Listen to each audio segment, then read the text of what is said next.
Hey, Drew here, and I'm still hate watching the new CBS All Access adaptation of Stephen King's The Stand. And I have to say, the show is not changing my opinion of it, but I wasn't as annoyed with this last episode as I was with the first two. I think it was a slightly better episode. Some of this, I actually think the directing by Bridget Savage Cole and Danielle Crudy, who directed Blow the Man Down recently for Prime Video, I think it was slightly better than the directing that Josh Boone has been doing. I also just think that the characters in this episode were a little bit more interesting. I enjoyed the new characters portrayed by Greg Kinnear and Henry Zaga. I know there's a little bit of controversy about the fact that they cast Henry Zaga as Nick, who is a character who is deaf and mute, instead of casting an actor with a disability. I'm not going to weigh in on that, but I think that the way that the character is portrayed in the show, he is very, very interesting, as he was in the book. I would have to say, personally, he was probably one of, if not my favorite characters in the book, and I like the way he's portrayed here. But I think that Greg Kinnear is really playing a very, very charismatic character in Glenn. And they've changed some details about him, but I was reading up on the show a little bit, and I find it fascinating that Greg Kinnear actually, for this role, decided to do kind of a Stephen King impersonation a little bit, kind of use him as his inspiration for this role. And it's interesting because I think in some very, very obvious ways, I think that Harold is supposed to be the Stephen King stand-in character. He's the one who is the writer. He has the typewriter. And he just, when you look at his room and the fact that he has all these rejected submissions to different magazines, I tend to think that Harold is actually intended to be kind of the Stephen King stand-in character. Stephen King often does this where he'll have a stand-in character in his works. But I think it's interesting that he made this character, the stand-in character in The Stand, such a villainous character, or at least the show has done this. I kind of forget if the character was intended to be Stephen King's stand-in in the book, to be honest. But here, Greg Kinnear's like, I'm just going to go with it. I'm going to be the character that Stephen King would be if he was alive in the middle of this post-pandemic landscape. And I just found that his character and the conversations that he had with James Marsden's Stu, I felt like those were some of the more engaging scenes in this episode. Now, like I said, the show hasn't really won me over. I think it would be almost impossible for it to do that at this point.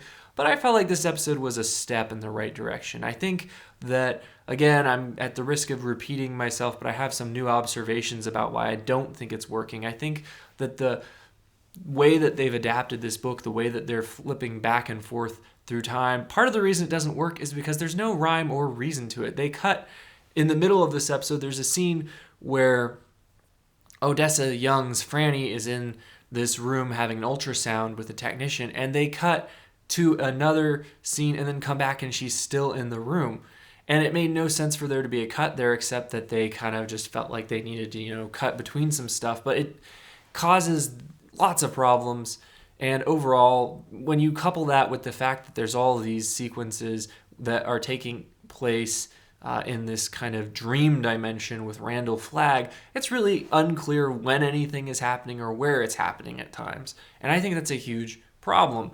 But as I said, I thought that this was a strong episode. For me, the strongest scenes were the scene where we've got our first major scene, I would argue, with Mother Abagail, played by Whoopi Goldberg, where she receives the message from Randall Flagg. And this scene, I felt like, was one of the more well-executed horror scenes that the show has offered up so far.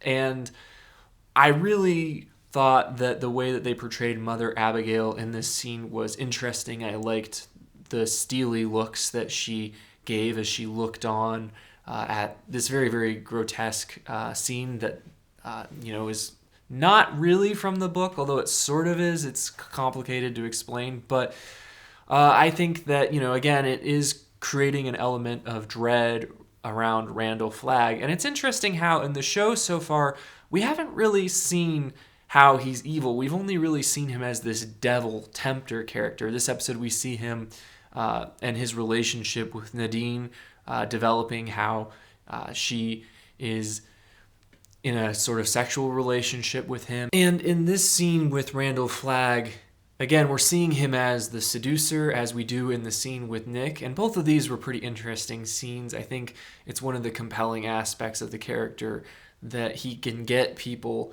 that are not purely good or purely evil to follow him. He can get people to follow him that, you know, would be people that you would be comfortable calling your neighbor or your friend under different circumstances, but that he's the kind of person who draws you in. But in this scene in this hospital, it's the first time that we've seen him as the tormentor and as kind of a torturer. We've seen him as being truly evil, and we discover his penchant for crucifying people, which is not a great habit, I have to admit. But I have a little bit of a beef with this whole situation, and it's that because of the timeline shifting, we haven't had great introductions to really any of these characters, I feel. I think that because we see them at the end and in the middle and all over the place, but we didn't really get a good introduction to them, we're kind of lacking a lot of the insights that we could have into them, and it just feels like these scenes are not as powerful as they could be taking place at this point in the story. I think they would be more meaningful if we knew more about these characters prior to these scenes. I really feel that it's very possible that people are giving this show very low ratings. One, because they don't like it, but also two, because of Amber Heard being in it. And I don't envy the producers of this show, because I'm sure that they didn't realize how controversial she was going to be when they cast her in this. But at this point, I'm sure this is probably getting review bombed by people who hate her. And I'm not saying it's a great show or a better show than its IMDb rating is saying necessarily, but I have to imagine there's a good number of people that are giving this a low rating out of hatred for Amber Heard. Go look at the dislikes versus likes ratio on her most recent YouTube video if you don't believe me. It's astounding how many people really, really just find her vile. And, you know, I'm not going to weigh in on that. I think that when I watch a movie or show, I'm watching a movie or show, and I don't really think about the actors, whether it's Tom Cruise or Tom Hanks. I'm just focused on whether or not they're giving a good performance and whether or not I'm enjoying the overall entertainment and whether, you know, it's well made. But here, in the case of Nadine Cross, I kind of think it's a funny role for Amber Heard to play, because I feel like in some ways this plays into how people see her, that she's this mistress of the devil, more or less, in this story, and that she's kind of going to do some very bad things before this is all said and done, which I can't imagine plays well into the way people view her already. I enjoyed the scene between Harold and Stu. I wish they had Stu kind of establish the uneasy relationship between them the way they did in the books. Here they have them go their separate ways when the scene is all over, and that's an odd choice. I'm not actually sure why the writers of the show wanted it to be that way, why they didn't just do what the book did and have them all travel together to the Colorado Free Zone. Again, James Marsden as Stu, I mean, he's not going anywhere, but I really don't buy this casting. But I did, and well, Harold's lines about how, his dimples and, making fun of his smile, I actually thought those were pretty self-aware pieces of dialogue. And I don't remember if they were in the book, but applied to James Marsden here, I felt like they were kind of on point.